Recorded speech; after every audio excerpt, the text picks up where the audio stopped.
Ram Ram Ram Ram sir. Ram Ram भाई। सभी को भी हाँ जी, राम बहुत राम राम भाई, सबको बहुत बहुत शुभकामनाएं नववर्ष की। आपको भी जी। आपको भी सर। बहुत बहुत धन्यवाद। सब लोग आ जाएंगे, एक बार फिर से करेंगे और आपका बहुत बहुत मंगलमय हो, ज्ञान के रूप में, समृद्धि के रूप में भाई।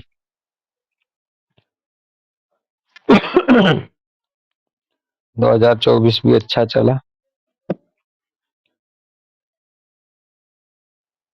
अमित भाई ने तो शायद कैप लगा रखी है आज।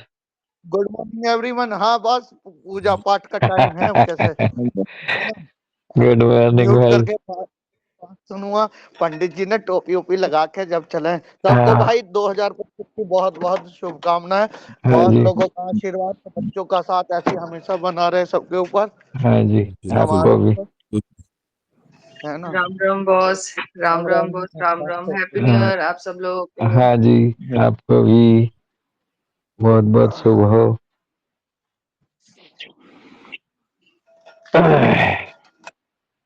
तो चलो बढ़ लेते हैं फिर।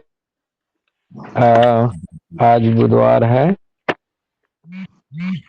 जीएनएम ही होगी। हाँ जी बॉस। कौन सा पेज है दीपशिखा? बस 127 1 to 7। 127। तारीख होगी 1/1/2025। 127 पे anaemia due to iron deficiency चलेगा ना? जी जी जी। डेट है 1/1/2025।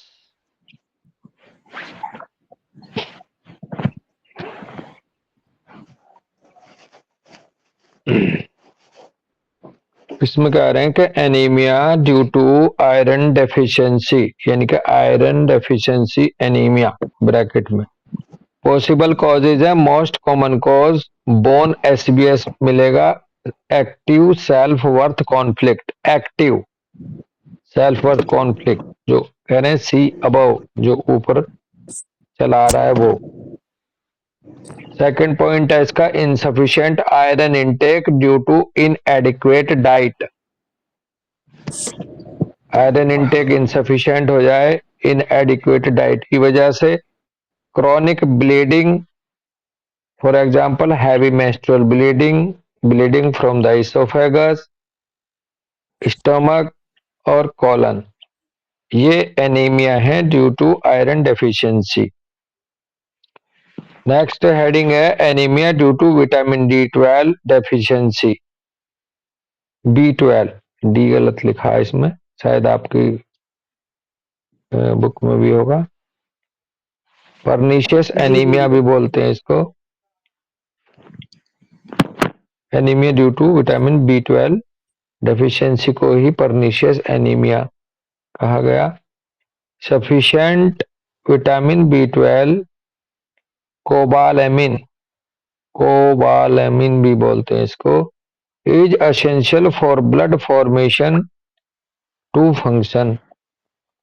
विटामिन B12 बहुत जरूरी होता है ब्लड फॉर्मेशन से लेकर के फंक्शन तक।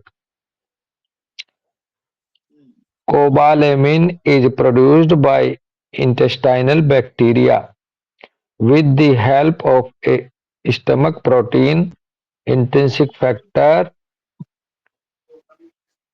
It is absorbed from food over the small intestine. Symptoms मिलेंगे the same as those of ordinary anemia: fatigue, weakness, pale skin. Possible causes anemia due to vitamin B12 deficiency के हैं। Number 1, the stomach gastric parietal cells produce too little intrinsic factor। उसकी वजह से recurring conflict और hanging healing of the stomach mucosa, conflict of not being able to digest something, ये conflict मिलेगा possible causes में, not being able to digest something, कुछ ऐसा उसने डाइजेस्ट कर लिया है, कुछ ऐसा कर लिया है उसने अपने साथ जो उसको हजम नहीं हो रहा। पेज नंबर 186 पे इसकी डिटेल मिलेगी। और नेक्स्ट पॉइंट है active self worth conflict bones का plus active territorial anger conflict. इसके दूसरा कारण है सेल्फ वर्थ कॉन्फ्लिक्ट के साथ साथ यदि एक्टिव टेरिटोरियल एंगर कॉन्फ्लिक्ट मिले, स्टमक अल्सर तक बन जाते हैं इसमें। पेज नंबर 184 पे इसकी और डिटेल है। अब इसमें आप थोड़ा सा यहाँ ठहर के बात कर सकते हैं कि सेल्फ वर्थ के साथ साथ टेरिटरी भी जा रही है। तो किसी भी फैमिली मेंबर का या किसी भी इंसान का कहीं पर सम्मान भी जा रहा है और उसका टेरिटरी भी जा रही है। जैसे कि किसी ऑफिस में किसी को डिमोशन कर दिया जाए और साथ में उसकी वैल्यू भी घटा के बता दी जाए कि भाई तू इस काम के लायक नहीं, तेरी जो है सीट वापस ली जाती है, ऐसा करके वहां दोनों जुड़ जाएंगे। तो पवन जी जी भैया, इसका मतलब ऐसा नहीं है तो अगर जो आज भाई इस बात को लेकर तो बहुत सारे लोगों में जिनमें भी विटामिन B12 की कमी आ रही है, एनीमिया हुआ या नहीं हुआ, हाँ विटामिन B12 आप लोग अब हम बहुत सारे लोगों में देख रहे हैं कि कम आ रहा है। हाँ मैं हाँ इस चीज को कंसीडर अभी तक उसमें हम इसका मतलब इस चीज को कंसीडर करेंगे और वो वही क्लास है जो टेरिटरी ऑफिस और वो वाली है कि हाँ मेरे को और आगे करना है, मेरे को ऑफिस में ऐसे नहीं कर दिया खाया जा रहा है क्या? हाँ हाँ, पॉसिबल कॉज में से एक ये है। और बिल्कुल आप सही कह रहे हैं, लेकिन B12 की डेफिशिएंसी उधर डाइट ना प्रॉपर मिलने से भी हो सकती है और इधर आपका सेल्फ वर्थ और एक्टिव टेरिटोरियल एंगर भी इसके पीछे एब्जॉर्प्शन के पीछे हो सकता है। इनडाइजेस्टेबल एंगर है तो ये एब्जॉर्ब नहीं हो रहा कुछ, और ये डाइट का पार्ट है, तो इसलिए ये इसको बिल्कुल जोड़ के देखा जा सकता है जैसे आप कह रहे हैं। नेक्स्ट पॉइंट है a disturbance in the absorption of vitamin B12 in the small intestine, यानी कि malabsorption syndrome. Recurring conflict of the small intestine mucosa मिलेगा इसके पीछे। Chunk conflict of not being able to digest something usually with an starvation aspect के साथ मिलेगा। Page number 190 पे इसकी डिटेल दी है आगे कहीं। नेक्स्ट पॉइंट है मिसिंग स्टमक और स्मॉल इंटेस्टाइन फॉलोइंग ए सर्जरी। अगर कोई सर्जरी हुई है तो स्टमक या स्मॉल इंटेस्टाइन का कुछ पार्ट या कुछ वहां पर मिसिंग हो। नेक्स्ट पॉइंट है vitamin B12 deficiency due to malnutrition. Therapy कह रहे हैं according to the cause therapy इसकी होगी। विटामिन B12 डेफिशिएंसी की जैसा कॉज होगा वैसी उसकी थेरेपी का आगे बढ़ेंगे। नेक्स्ट हेडिंग है पॉलीसाइथीमिया। पॉलीसाइथीमिया डॉक्टर साहू ने एक दिन अभी जिक्र करा था कि साहब ये क्यों बढ़ती हैं, या डॉक्टर श्रेय थे, किसी भाई ने कहा था, हाँ डॉक्टर साहू ही थे। सर्कुलेटिंग ब्लड में RBC का बढ़ना ये थोड़े समय के लिए होता है, हीलिंग फेज के एंड में होता है, ऐसा कुछ भाव लिखा मैंने इस पे। Polycythemia is characterized by an increased number of red blood cells in the circulating blood due to an increased rate of new formation in the bone marrow. Hemoglobin and hematocrit values are also raised. इसमें दो एक बात तो है कि new formation बढ़ जाता है बोन मैरो में हीमोग्लोबिन का, वो उसका RBC का, और हीमोग्लोबिन और हेमेटोक्रिट वैल्यू इस तरह से बढ़ी हुई मिलेंगी। पॉसिबल कॉज ऑफ पॉलीसाइथीमिया का bone SBS। At the end of healing phase the number of blood cells is increased for a short time. कल हम पढ़ रहे थे कि पहले डब्ल्यूबीसी बढ़ेंगी, उसके 6 हफ्ते बाद या कुछ उसके बाद आरबीसी बढ़ेंगी, जब जी जी रिकवर जी होगा हीलिंग फेज में SBS of bone. Next point है एसबीएस ऑफ द लंग और हार्ट। लंग और हार्ट का एसबीएस है, वहां भी पॉलीसाइथीमिया किस रूप में मिल रहा है कि इनसफिशिएंट लंग और हार्ट परफॉर्मेंस। अगर लंग्स का या हार्ट का परफॉर्मेंस कम है तो उधर ऑक्सीजन सप्लाई कम होगी, तो उधर फिर आरबीसी सेल्स बढ़ाई जाएंगी ताकि ऑक्सीजन की आपूर्ति हो सके। फिर adaptation to inner oxygen shortage, तो इसलिए बढ़ाई जाएंगी ताकि एडेप्टेशन हो सके इनर ऑक्सीजन शॉर्टेज का। कुछ ऐसा समझे कि माल कम है तो वहां वर्कर बढ़ा दो, अगर, है ना। इस यही कारण जी है शायद कि जब हम हिल्स पे चले जाते हैं डॉक्टर दीपशिखा, तो वहां भी जी चूंकि ऑक्सीजन कंटेंट कम है तो वहां पर आरबीसी ज्यादा बढ़ जाएंगी बढ़ ताकि वो जाएगा। ऑक्सीजन प्रॉपर हो सके। Hmm exposure to high altitudes, हाँ नेक्स्ट पॉइंट यही है। एक्सपोजर मिलना हाई एल्टीट्यूड का, adaptation to outer oxygen shortage in the environment, bracket में करें high altitude training, mountain climbing, उनमें भी ये पॉलीसाइथीमिया मिलने वाला है। या फिर अब एक बात ऐसी और जनरलाइज कर लो कि जहां भी ऐसी सिचुएशन हो शरीर में जहां पर ऑक्सीजन कंटेंट कम हो रहा हो किसी भी ड्रग की वजह से, किसी भी सरकमस्टांस की वजह से, तो वहां पैरेलल बॉडी को ट्रिगर मिलेगा कि भाई आरबीसी प्रोडक्शन बढ़ाओ, ऑक्सीजन को adaptation to inner oxygen shortage को करो। डिक्रीज और increase in the number of blood platelets को कह रहे हैं पेज नंबर 139 पर, वहां जा करके अलग देखो। ये पॉइंट नहीं है लेकिन डिक्रीज और increase in the number of blood platelets कुछ लाइन लिख के चले। नेक्स्ट हेडिंग है हाई ब्लड प्रेशर, हाइपरटोनिया या मेरे हाइपरटेंशन। दिमाग है बेटा?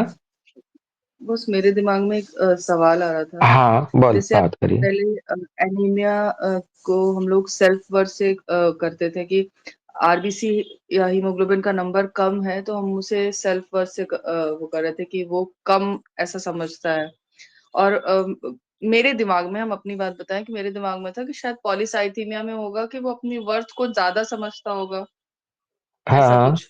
हाँ हाँ जबकि अभी बात करके ये समझ में आ रहा है कि पॉलीसाइथीमिया में तो ये है कि उसको ऑक्सीजन नहीं मिल पा रहा है किसी भी वजह से, यानी वो लव नहीं मिल पा रहा है हाँ जिसकी वजह से वो आरबीसी बढ़ा रहा है। हाँ। नहीं बिल्कुल, आप बहुत नजदीक हो उस चीज के, अपने आप में बिल्कुल सही हो।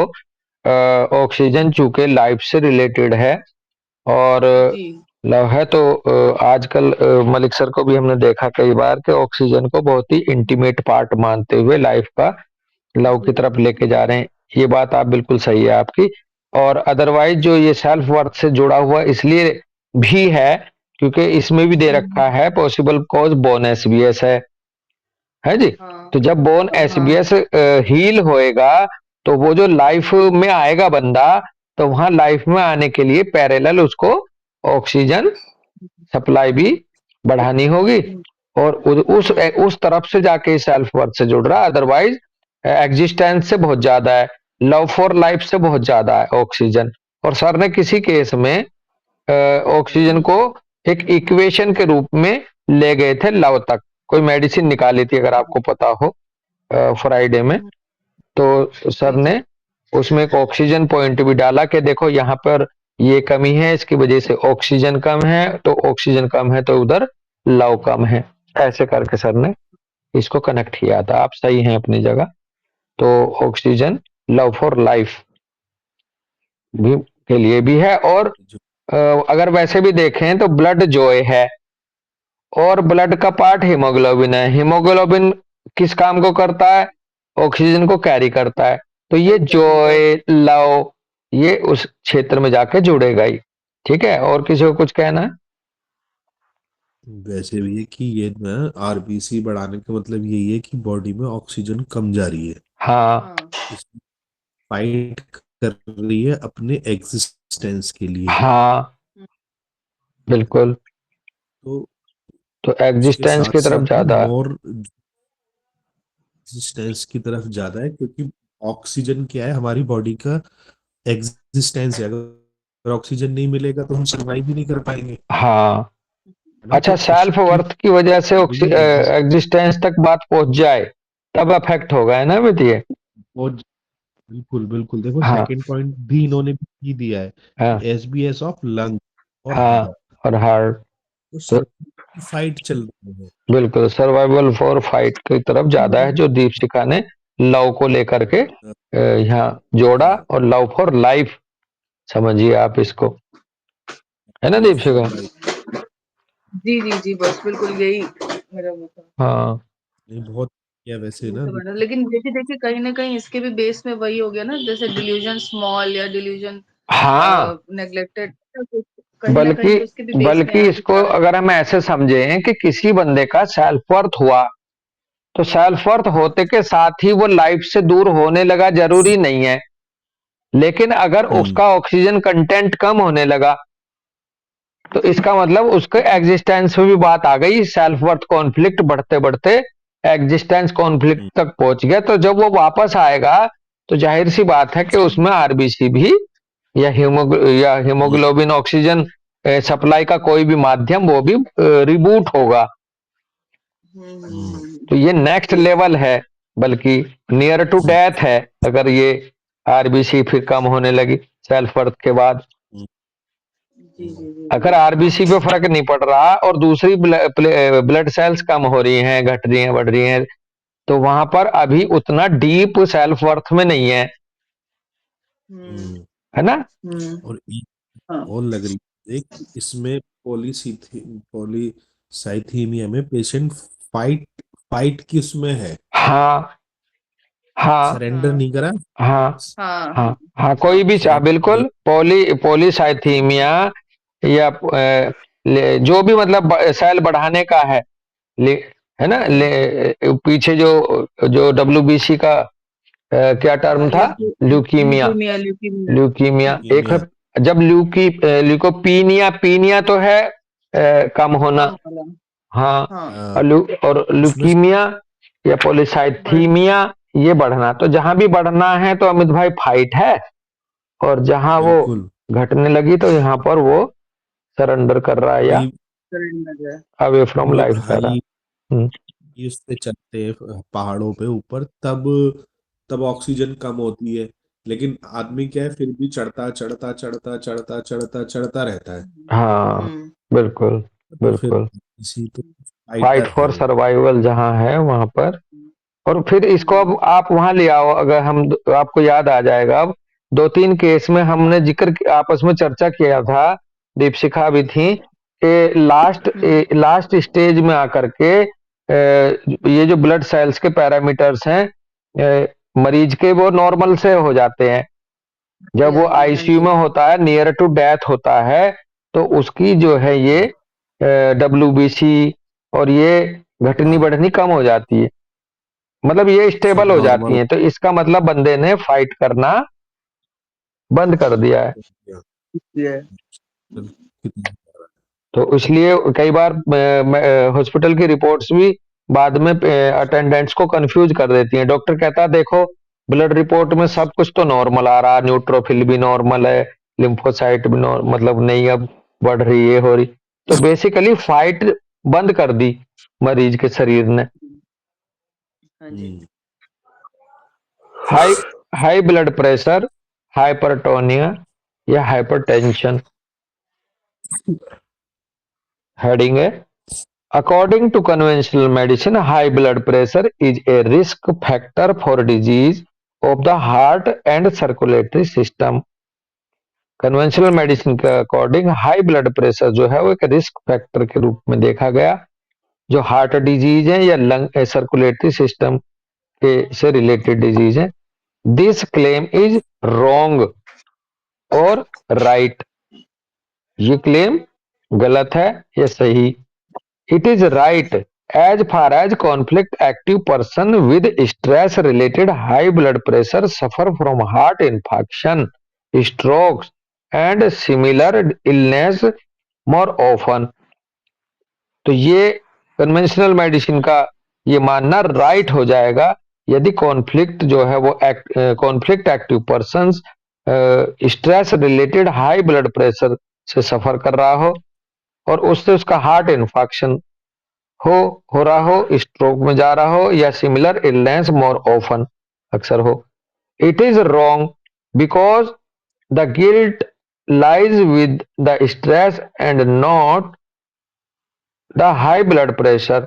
For instance, through territorial loss conflict or conflict of being overwhelmed or outsmarted with regard to the heart. अच्छा, यही साथ में कह रहे हैं कि इट इज रॉन्ग, ये गलत भी है क्योंकि जो गिल्ट है, guilt lies with the stress and not the high blood pressure. Okay, ये गलत इसलिए बताया अब हेमर साहब ने कि जो गिल्ट है वो हमेशा स्ट्रेस के साथ होगा, ना कि हाई ब्लड प्रेशर के साथ.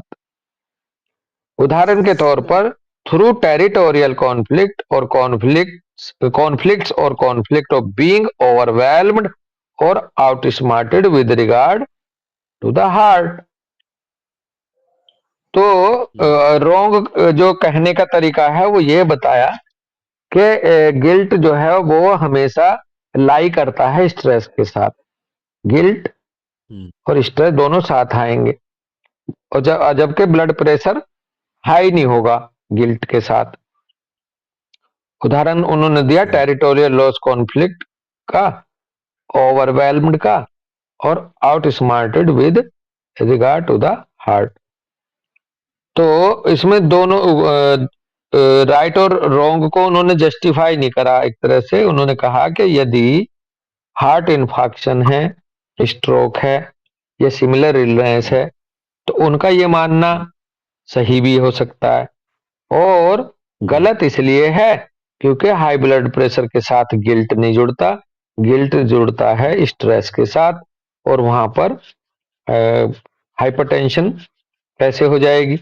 तो फिर इसका कारण कुछ और ही निकलेंगे. अब आगे कह रहे हैं comparative risk factor of oil pressure warning light. इसमें कुछ एग्जांपल चल रहे हैं कार के लिए, कार के साथ कह रहे हैं comparative risk factor of oil pressure warning light. Car with yellow oil warning light will have more engine damage than car without radiant oil indicator light. Also true or false, high blood pressure is not a danger to heart, vessels or brain. However, stress certainly is. Conflict और tracks. अभी यहाँ car को लेकर example दे रहे हैं अमित भाई. Hammer साहब कह रहे हैं comparative risk factor oil pressure का. ऑयल प्रेशर को लिया इन्होंने हाई बीपी. जो ऑयल प्रेशर की जो लाइट है उसका कंपैरेटिव रिस्क फैक्टर देखें कार की with yellow oil warning light से के साथ करके. तो car with yellow oil warning light will have more engine damage, यानी कि ऑयल की जो येलो वार्निंग लाइट है वो ज्यादा इंजन डैमेज को करेगी रेड लाइट की जगह. Then car without radiant oil indicator light. मैं समझ नहीं पा रहा हूँ, थोड़ा क्लियर करो इसे कोई बच्चा. Comparative risk factor. हाँ, अगर की वार्निंग लाइट जल रही है चाहे वो रेड है या येलो है, वो ज्यादा डैमेज की बिना लाइट के. आपको एक वार्निंग दे रखी है कि आपका ब्लड प्रेशर थोड़ा सा कम ज्यादा चल रहा है तो उस पर थोड़ा सा ज्यादा दिक्कत होगी. जो मैं समझ पा रहा हूँ. अच्छा, वार्निंग दे रखी है. ओके, आगे आगे इसको एक्सप्लेन कर रहे हैं. वैसे कह रहे हैं आल्सो ट्रू या false, high blood pressure is not danger to the heart, vessel और ब्रेन. यानी कि हाई ब्लड प्रेशर कभी भी हार्ट के लिए, वेसल के लिए, ब्रेन के लिए डेंजर नहीं हो सकता, हालांकि स्ट्रेस सर्टेनली होगा। अगर स्ट्रेस है तो वो डैमेजिंग होगा आपके हार्ट हाँ के जी। लिए, वेसल्स के लिए, ब्रेन के लिए, जबकि हाई बीपी तो साइन ऑफ हेल्थ है और एक तरह से, नहीं नहीं, साइन ऑफ ट्रू फाइट और है। फॉल्स ना पवन बस, वो ट्रू और फॉल्स हो भी सकता है, नहीं भी हो सकता। अगर ब्लड प्रेशर इतना ज्यादा बढ़ गया तो हो सकता है, नहीं तो या लगातार बढ़ा रह रहा है। बट स्ट्रेस हमेशा है। स्ट्रेस हमेशा रिस्क होगा, है ये हाँ, कॉन्फ्लिक्ट या और ट्रैक। कभी हो सकता, कभी नहीं भी हो सकता। ओके, तो बीपी को दोनों ही तरह रख के, ब्लड प्रेशर को दोनों साइड में रख के चलें कि वो रिस्क फैक्टर है, हो भी सकता कुछ कंडीशन में, नहीं भी हो सकता। हाँ और जी। और लेकिन स्ट्रेस तो डैमेजिंग हमें। होगा ही होगा। हाँ जी। हाँ, नहीं बिल्कुल क्लियर हो गई ये बात। आगे कह रहे हैं पॉसिबल कॉजेज क्या हैं हाइपरटेंशन के, हाइपरटोनिया के। नंबर 1 पॉइंट है medication, alcohol and drugs. The raised blood pressure is based on the sympathicotonic effect, specially cortisone, adrenaline, antibiotics, immune suppressants, chemotherapy etcetera. ये हो सकते हैं हाइपरटेंशन का कारण। नेक्स्ट है जनरल सिंपैथिकोटोनिया, एक्टिव कॉन्फ्लिक्ट में people who are always wired and get upset about every little things. Sympathicotonia की जब एक्टिव कॉन्फ्लिक्ट में होगा बंदा, तो वो लोग जो हमेशा वायर्ड रहते हैं, WIRAD, वायर्ड, गर्म रहते हैं एक तरह से, छोटी छोटी बातों पर हाँ वो अपसेट हो जाते हैं, हाँ। वहां पर मिल सकता है। हाँ जी। Some are calm on the outside but nevertheless tense on the inside. कुछ लोग बाहर से तो दिखेंगे शांत शांत, लेकिन अंदर से हम्म। टेंस होंगे उनका भी। ए लैक ऑफ सेरेनिटी, यानी कि सुकून की कमी, शांति। हाँ शांति की हाँ जी। कमी, इजिकल टू करें द हाँ जी। Most common cause of high blood pressure. ये तीन चीजें हाई हाँ ब्लड प्रेशर का मोस्ट कॉमन कॉज है एक आम इंसान में। या तो सुकून की, शांति की कमी है, या बाहर से काम दिख रहा, अंदर से टेंस है, या फिर छोटी छोटी बातों पे फायर हो जा रहा, वायर्ड हो जा रहा। हाँ द जी। बॉडी इज पवन बस, हाँ भैया। मतलब इसमें ना हमारे लोगों को वही समझ के चल रहा है कि बॉडी ने ब्लड प्रेशर क्यों बढ़ाया है। प्रेशर बढ़ाया इसलिए कि जो ब्लड है वो अच्छे से पहुंच पाए, हाँ। ताकि हम जो सिचुएशन है उसमें अच्छे से मेहनत कर पाए, हम्म। हम्म। या तो ये हमारे को चाहिए एक्स्ट्रा एनर्जी। हाँ, ब्लड अच्छे से फ्लो होगा, ब्लड अच्छे से फ्लो होगा तो मुझे गुस्सा किसी से, मैं कह रहा हूँ सिंपैथेटिक एक्टिव फेज है, हमेशा सिंपैथेटिक वाली फेज है कि वो आदमी एक टेंशन टाइप की उसमें है कि भैया मुझे ये काम करना ही करना है, रेडी तो टू, ताकत ज्यादा हाँ इसे ready to, ready, ready to बोलते हैं, रेडी टू मोड पे है ये।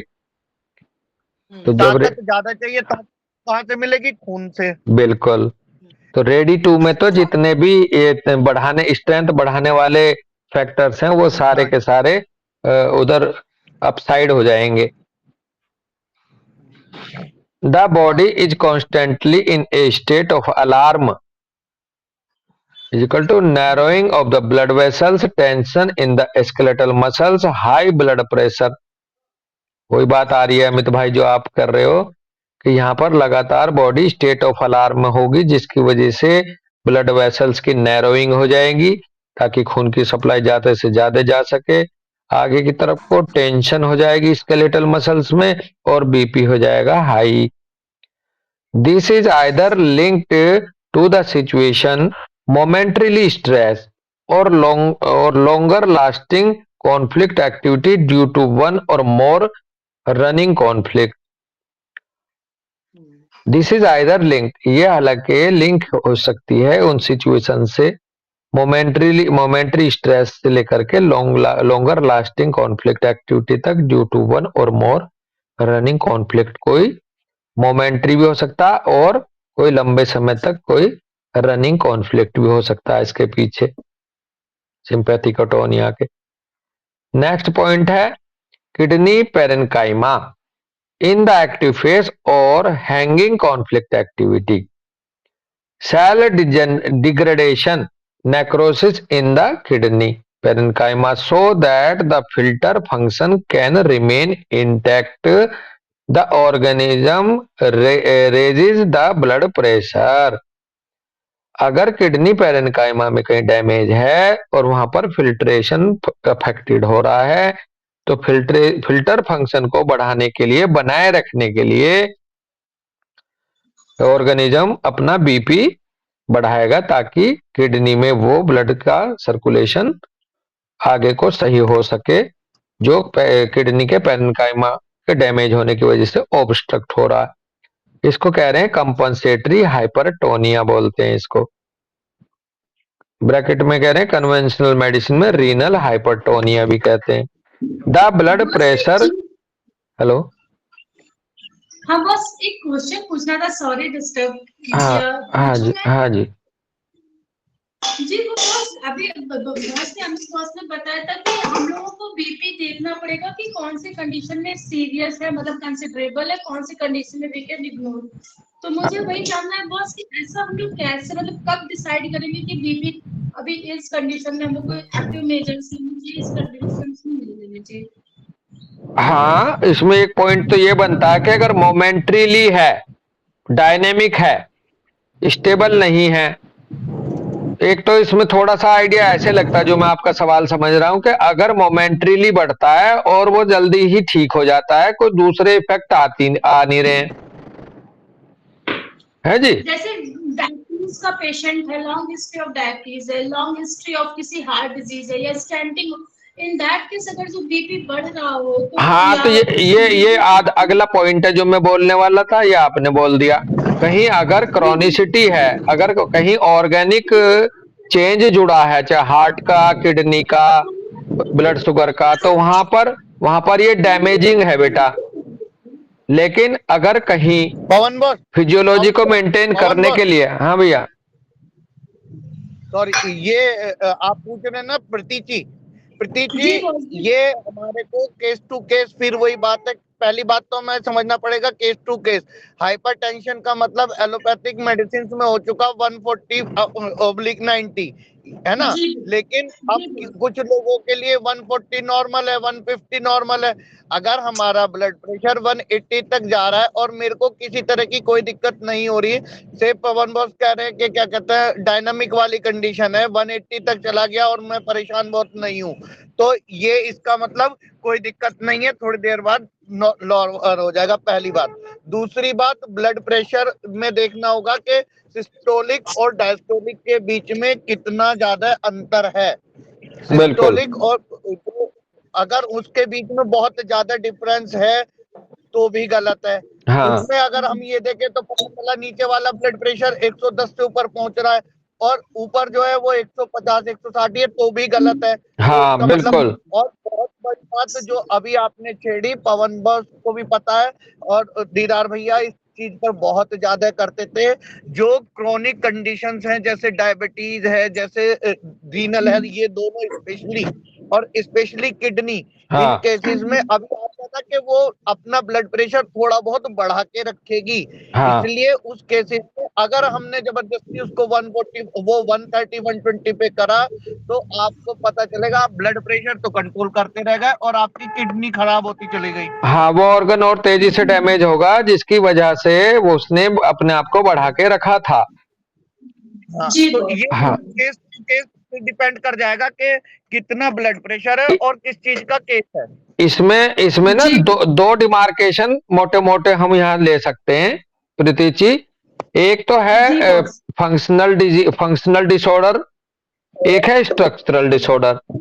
अगर फंक्शनल डिसऑर्डर पे ही बॉडी है, अभी उसमें कोई स्ट्रक्चरल डिसऑर्डर नहीं है, जैसे कि कोई हार्ट में कोई चेंज नहीं है, किडनी में कोई पैथोलॉजी नहीं चल रही, उसकी क्रॉनिक डायबिटीज की वजह से नहीं चेंज आ रहे हैं, तो एक तो पहले वाला पार्ट है, तो वहां पर बढ़ना बीपी का उतना डैमेजिंग नहीं है जितना के बाद वाले पार्ट में। एक बात, और बहुत ही छोटे से शब्दों में अमित शर्मा ने बहुत ही अच्छी बात बताई है ये, कि अगर सिस्टोलिक और डायस्टोलिक प्रेशर का जो पैरामीटर है वो बहुत बड़ा मायने रखता है। चूंकि नॉर्मली सिस्टोलिक अगर बढ़ता है और डायस्टोलिक उतना नहीं बढ़ रहा, तो इसका मतलब बंदा बंदा सेफ जोन में है। और अगर डायस्टोलिक भी बढ़ रहा है और सिस्टोलिक की कंपैरिजन में इनका गैप अगर हम नापें तो रेशो में डायस्टोलिक ज्यादा बढ़ रहा है, तो भी बंदा खतरे में है। डायस्टोलिक प्रेशर को उतना नहीं बढ़ना चाहिए, क्योंकि डायस्टोलिक प्रेशर का बढ़ना हमेशा ही डैमेजिंग या हमेशा ही खतरनाक होता है। सिस्टोलिक का जो है जनरली ये हेल्थ सपोर्टिव भी होता है, लेकिन अगर बहुत ज्यादा बढ़ जाए तो वहां जाकर के फिर ये खतरनाक माना जाता है। प्रतीक कुछ कह रहे हैं? हाँ, जैसे सिस्टोलिक किसी का 160 और 70 हो गया, हाँ, तो डायस्टोलिक उसकी प्रपोर्शन में थोड़ा बढ़ना चाहिए या डायस्टोलिक हाँ, 80, हाँ, 90 हाँ, नहीं नहीं, चाहिए? अगर वो डायस्टोलिक नहीं बढ़ रहा है 90 है और किसी किसी का सिस्टोलिक ही बढ़ रहा है, तो फिर तो बंदा हाँ। बहुत ही ज्यादा फंक्शनल डिसऑर्डर की तरफ ही है। हाँ, ठीक है। और अगर किसी क्रॉनिक या साइकोटिक डिजीज में भी अगर ये बढ़ता है, तो जब तक ये प्रपोर्शन में बढ़ रहा है, अमित भाई की बात को गौर करो कि जैसे कि 80 और 120 का रेशो है, तो कितना गैप है प्रतीक जी? 40 का गैप है ना। तो उधर उधर यदि ये 40 का गैप अगर आगे की तरफ को भी मेंटेन हो रहा, तो ये इतना, एक तो ये कंडीशन है। दूसरा यह है कि ये गैप रह गया 30 का, ये गैप रह गया 20 का। तो 20 का गैप रहने का मतलब है कि ये डायस्टोलिक ज्यादा बढ़ रहा है, और डायस्टोलिक का बढ़ना हमेशा ही पैथोलॉजी की तरफ ज्यादा इशारा करता है। हाँ, तो ये केस टू केस वेरी करेगा, बहुत अच्छी बात है। और लास्ट में अमित शर्मा भाई ने बहुत अच्छी बात ये बताई है कि कुछ केसेस ऐसे हैं कि जिनमें आपने अगर उसको तोड़ा ब्लड प्रेशर को, तो आप तेजी से डैमेज की तरफ ले जा रहे हैं ऑर्गन को, जैसे कि किडनी पैरेन्काइमा को कंपनसेट करने के लिए सर्कुलेशन को बीपी बढ़ा के रखती है बॉडी। अगर वहां बीपी तोड़ा किडनी के डिजीज में, तो किडनी और तेजी से डेटेरियोरेट होगी।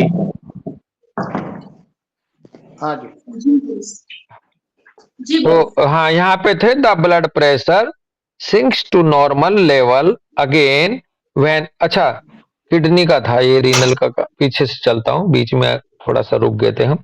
किडनी पैरेन्काइमा को कह रहे हैं कि इन एक्टिव फेज और hanging conflict activity cell degradation यानी कि necrosis in the kidney parenchyma so that the filter function can remain intact, the organism raises the blood pressure, compensatory hypertonia। Conventional medicine में इसको कहा renal hypertonia. The blood pressure sinks to a normal level again when cysts और the kidney return to normal after about 9 months। अच्छा, तो यहाँ पे एक अलग से पॉइंट ये कह के चलें कि ब्लड प्रेशर जो है वो नॉर्मल की तरफ आ जाता है सिंक होकर के दोबारा से, यदि सिस्ट ऑफ किडनी जहां पर किडनी सिस्ट है, और return to normal about 9 month लगते हैं लगभग। From the point the cyst help the rest of the kidney in filtering. From the point the cyst help the rest of the kidneys in filtering। यानी कि जहां cyst है उसको, उसके अलावा जो किडनी का जो पार्ट है वो फिल्टरिंग में मदद कर देता है। तो ये किस केस में कहा अमित भाई कि नॉर्मल हो जाता है 9 महीने में सिस्ट? मतलब अगर ये क्या कहते हैं, हाँ जो क्या कहते हैं इसमें वो कह रहे हैं ना कि जो रीनल सिस्ट होती है कई बार, तो आपने हम लोगों ने कई बार देखा होगा कि रीनल सिस्ट है और ब्लड प्रेशर बढ़ रहा है, कई बार वो हाँ, रीनल सिस्ट अपने आप ही होती है, तो वहां पर इसीलिए बढ़ावा आ रहा है कि वहां पर रीनल सिस्ट है, एक पार्ट आपका ऑक्यूपाई है, उस पार्ट के ऑक्यूपाई होने की वजह से, उस पोर्शन के ऑक्यूपाई होने की वजह से बाकी जगह पे थोड़ा सा ब्लड का प्रेशर ज्यादा आता है, क्योंकि वो एक ऑब्स्ट्रक्शन कॉज कर रही है। हाँ, और मुझे पता नहीं कैसे कहाँ से उस समय लिखा होगा, इसमें मैंने लिखा हुआ है कि किडनी सिस्ट कॉन्फ्लिक्ट रिजोल्व होने के बाद 9 महीने हाँ में हाँ रिजोल्व ये नॉर्मल हो जाता। तो किडनी कॉन्फ्लिक्ट रिजोल्व होने का जो होगा वो दो होंगे, या तो किसी का कहते साहब सिस्ट निकाल दी, या फिर ये कह देंगे हाँ कि भाई कोई बात नहीं, किसी ने कहा कि तुझे सिस्ट हो गई तो यहाँ उसका बीपी बढ़ने लगा। अब किसी ने फिर डॉक्टर ने उसको कहा कि कोई बात नहीं, सिस्ट चुपचाप पड़ी रहती है, बाकी तरह गुर्दा और तो काम कर ही रहा है। अगर वहां हाँ जी। कॉन्फ्लिक्ट रिजोल्व हो गया तो ये बीपी उसका तो भी नॉर्मल ब्लड हो प्रेशर जाएगा। 9 महीने में ठीक आ जाएगा। जी बिल्कुल, कॉन्फ्लिक्ट रिजोल्व होने के बाद। हेलो। बिल्कुल। हाँ जी।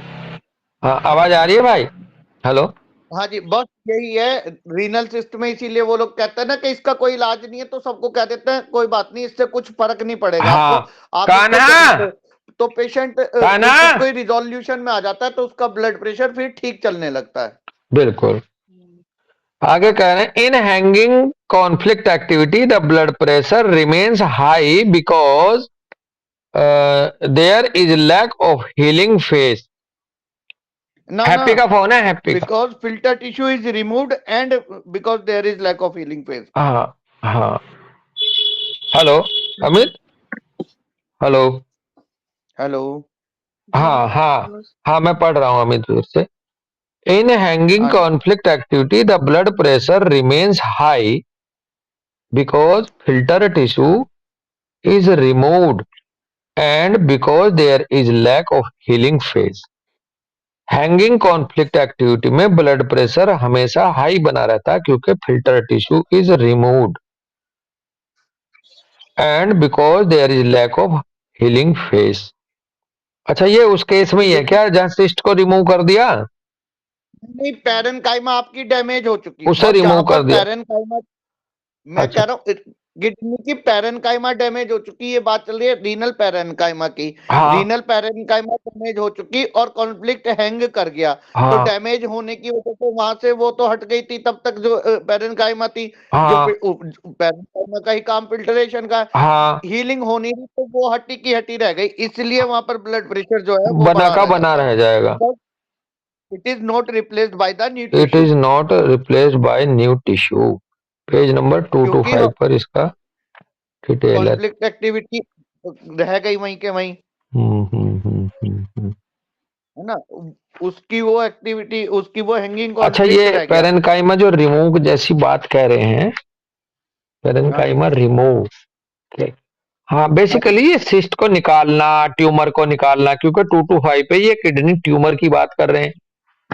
तो हाँ अब थोड़ा सा भाव वो भी आ रहा है अमित भाई यहाँ, वो कि जो भी अभी फिल्टर टिश्यू है उसे तो रिमूव कर दिया, यानी कि सिस्ट के रूप में, ट्यूमर हाँ के रूप में, और हीलिंग हाँ फेज में चला नहीं बंदा क्योंकि कॉन्फ्लिक्ट जो है रिजोल्व हुआ नहीं। तो हाँ यहाँ जी। पर उसका बीपी बढ़ा का बढ़ा रह सकता है और नया टिश्यू हाँ जी। रिप्लेस हुआ नहीं। क्यों नहीं होगा? अगर हैंगिंग कॉन्फ्लिक्ट एक्टिविटी में रहेगा तो टिश्यू रिप्लेस कैसे हो जाएगा? एग्जाम्पल दे रहे हैं, हाँ शायद उससे और समझ में आ जाए। कह रहे हैं a man suffers A fluid conflict when his mother drones in the Danube. Danube कोई नदी वदी तो नहीं है ये। एक व्यक्ति फ्लूइड कॉन्फ्लिक्ट में चला गया जब उसकी मदर डूब गई डेन्यूब में। सिंस देन दैट, हाँ डेन्यूब है, ये लिखा है जर्मनी में एक नदी है। हाँ, जर्मनी में नदी का नाम है भाई, मैंने लिखा हुआ आगे। कह रहे हैं तब से since then the Danube is a track. Unfortunately, he has to drive across the Danube every day to go to work. Hanging conflict activity, chronic high blood pressure. ये देखो कितना खूबसूरत आया एग्जाम्पल। जहां पर उसकी मदर डूबी थी, उस नदी के को उसे डेली क्रॉस करना पड़ता था काम पे जाने के लिए, और उसका हैंगिंग कॉन्फ्लिक्ट एक्टिविटी बनी हुई थी, यानी कि वो ट्रैक जो है वो डेली ट्रिगर हो जा रहा था। तो इस वजह से भी हाँ क्रोनिक हाई ब्लड प्रेशर उसका बना रहा, जबकि ना तो उसको कोई किडनी ट्यूमर था, भाव ये आ रहा है इस हाँ जी, एग्जाम्पल से, ना कोई हाँ पेरेन्काइमल डिजीज था, लेकिन फिर भी ना, उसका बढ़ा रह गया, है ना अमित?